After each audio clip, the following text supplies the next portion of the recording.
Hi guys, it's Sara Da Silva here, and today I have a new person that I'm speaking. Hello. It's Fab Giovanetti. You have to do it with the hands. Giovanetti, otherwise it doesn't, No, it's a pleasure to have you here. Thank you. You here on my podcast. So if you don't know Fab Giovanetti, she's the founder of the Health Bloggers Community and the writer of Make Unpackaged book. Yeah. So it's basically some highly habits that influential people should have if they want to be influential, right? Exactly.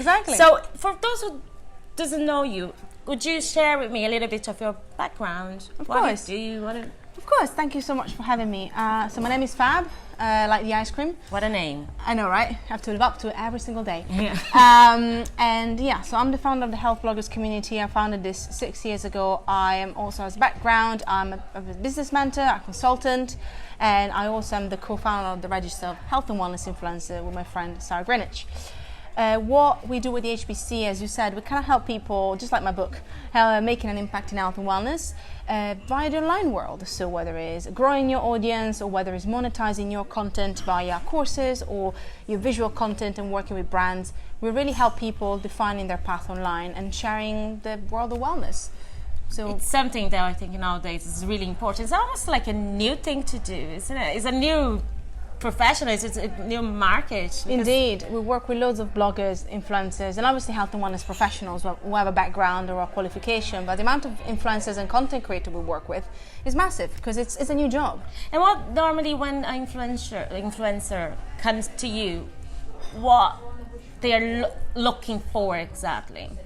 Mainly there are two things. So some of them, we call them like, it's like we have a different team. So there's Team Avocado, which is the almost ripe one, and they're like the intermediate. So these people are looking to grow their audience first and foremost. That's the most important thing.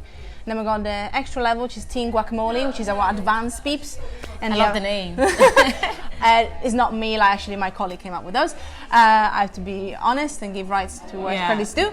And those are the people that want to monetize their content. So whether they want to create a digital course or some people want to write a book, just like I did. A lot of people want to improve their content to be able to work with more brands and get more ambassadorship and partnerships. So it's two levels, either growing your audience or starting to make a bit more money with their content. And if you're an influencer, what is like this one thing? I know there's probably many things that you have to do. Yeah. But one thing that it's easy to do, and when you look nowadays online, you say you are not doing it. Yeah. And if you do this one thing, it will help you get better, like straight away. If there is something like that. If I have to be very, very honest, when it comes to in the book I talk a lot about habits. So it's a different thing. It's kind of thing you have to do again and again and again.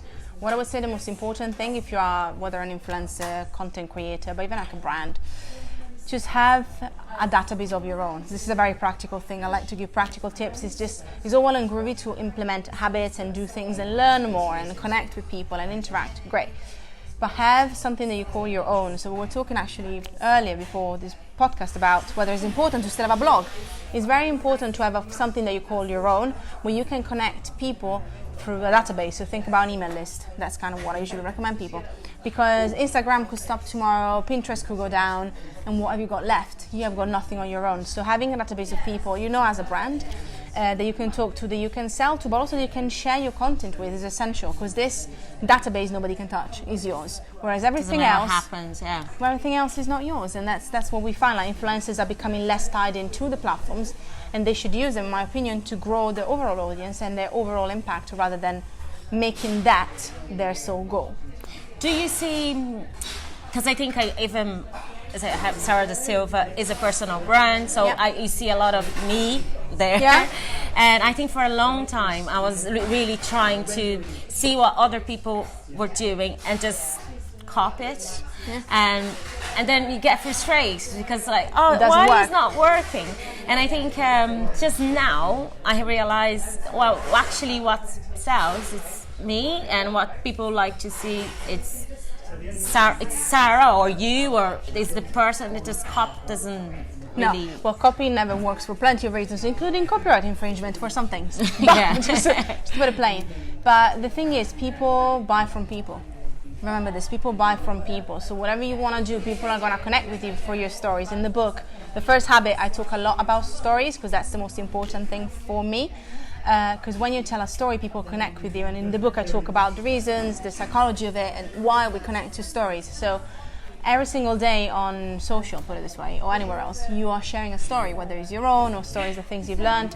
And people connect much more, whether it's a written article, whether it's a podcast, whether it's a video. People connect with stories more than just loads of educational. Education is good, but education for the sake of education, it's harder for people to just really pay attention to. They lose their attention. Distraction is so high right now. That's true, because I always kind of wanted to, okay, I understand what you mean, but how can I actually put this into my life? Exactly. Share me a situation that happened that I can actually see and touch, that makes a lot of sense.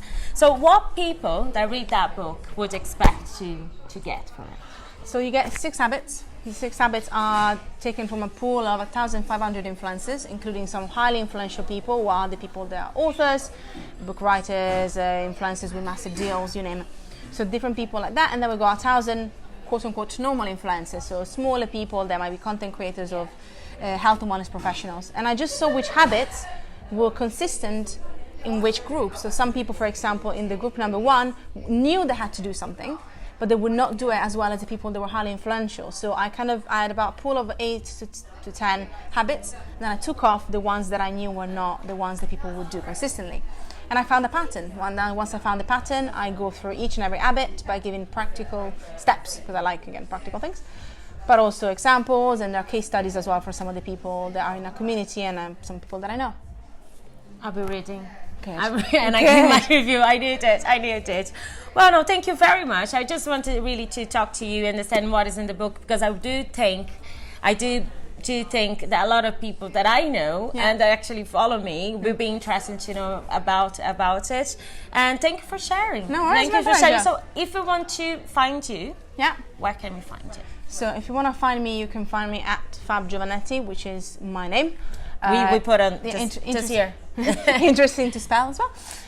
But also you can find us, if you want to know more about the community, at hbloggers.com or healthbloggerscommunity.com. Okay. Thank you very much for being here. Thank you. Thank you, guys. See you next podcast.